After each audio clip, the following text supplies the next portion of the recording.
Албетте түшүндө жылкы көрсө эмне болот деген маселеде жылкыны көп сурашат. Ат көрдүм, ат тепти, ат миндим же учар ат келип ушундай мени алып кетти, бир жерге жылдыздардын ичинде учуп келдик деген маселелер да көп болот. Негизи эле түш көргөн учурда биринчи эле жылкы негизи жакшы нерсе. Пешинесинде ар дайым ырыскы, береке жазылган, кыяматка чейин жазылган өтө берекелүү жаныбар да бул. Муну баккан өтө жакшы нерсе. Аллах үчүн баксаңыз, бул бардык нерсеси ибадат болуп эсептелет. Бакканыңыз ал үчүн суу алып келгениңиз бардыгы ибадат болуп эсептелет. Ошондуктан жылкы бакканга шарт болсо аракет кылыш керек. Биринчиден, эгерде жылкы көрсөңүз, бул дөөлөт экен да. Дөөлөт деп түшүнүшүбүз керек экен. Жылкыны эгер көрсөңүз түшүңүздө, бул демек дөөлөт. Дөөлөт келет дегени. Негизи эле бир жылкы багып атканыңыз демек дөөлөтүңүз бар дегени да. Ушундай түшүнүш керек. Ал эми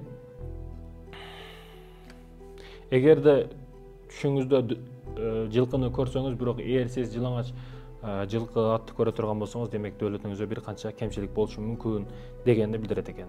Ал эми түшүңүздө учар жылкыны көрсөңүз, жылкы учуп жүрөт, ошону миндиңиз же ошол маселени айтып атат бул жерде. Уча турган жылкыны минсе, бул сапарга чыгышыңызды билдирет экен. Же бир жерге кетесиз, же бир жерге барасыз, же ушундай сапар болушу ыктымал деген маселени билдирет экен. Ал эми аттан түшүү же жыгылуу дөөлөттөн түшүү дегенди билдирет экен. Ат менен сүйлөшсө, өзү кылган иш менен башкаларды таң калтыруу болуп эсептелет экен. Бир иш кыласыз, бир жумуш кыласыз, ошол менен башкаларды таң калтыруу болуп эсептелет экен. Түшүндө ат келсе, жөн эле жапайы ат болобу, бир ким болбосун, ат келе турган болсо, кандай болбосун, бул бир күчтүү адам үйүңүзгө конок болуп келет деген мааниде экен. Ат кетип калышы, аттын кетип калышы, бирөөнүн жада калса коноктун кетип калышы, кээде бул бирөөнүн көз жумушун дагы билдириши мүмкүн экен.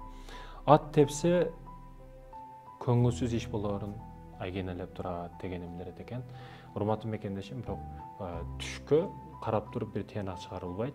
Ат тебе турган болсо бирөө неме кылат экен, же жанагыдай ат кетип кала турган болсо бирөө өлүп калат деген анык нерсе эмес бул. Бул жакшылыкка жоруу маселесинде айтыла турган сөздөр.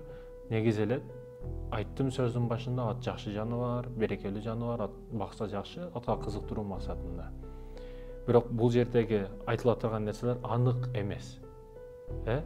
Эгерде бул жерде тепсе өлө турган болсо, бул жерде айттык биз, баягы ат менен сүйлөшө турган болсо, өзү кылган нерсенин бардыгы менен таң калтырган. Жашоосунда ат теппесе дагы бардыгын таң калтырган адамдар бар, Ат менен сүйлөшпөсө дагы бардыгын таң калтырган адамдар бар, Атты минбесе дагы конокко сапарга баргандар бар.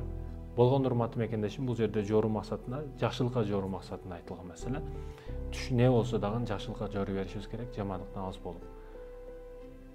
Биз кимди түш көрүш маселесинде каалайбыз деген маселе, чыныгы береке, чыныгы атактан, чыныгы байлык деп билем мен ушул нерсени. Кимди түш көрүш? Бул пайгамбарыбыз саллаллаху алейхи вассаламды. Кана эле түшүбүзгө кирсе, мен качандан бери, канча жылдан бери аракет кылам.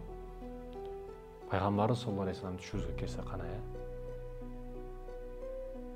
Ооба, пайгамбарыбыз саллаллаху алейхи вассалам улуу адамдар, пайгамбарыбыз саллаллаху алейхи вассаламга чейинки улуу адамдар түшүбүзгө кирет. Бирок пайгамбарыбыз саллаллаху алейхи вассалам өзүгө суусач, пайгамбарыбыз саллаллаху алейхи вассалам түшүнө кириш, пайгамбарыбыз саллаллаху алейхи вассалам түштө көрүш, бул чыныгы дөөлөт, чыныгы байлык. Ошондуктан ат, эшек, башка жаныбарлар эмес, пайгамбарыбыз саллаллаху алейхи вассаламга суусашыбыз керек, урматтуу мекендешим. Бул чыныгы дөөлөт, бул чыныгы байлык, бул чыныгы барлык болуп эсептелет.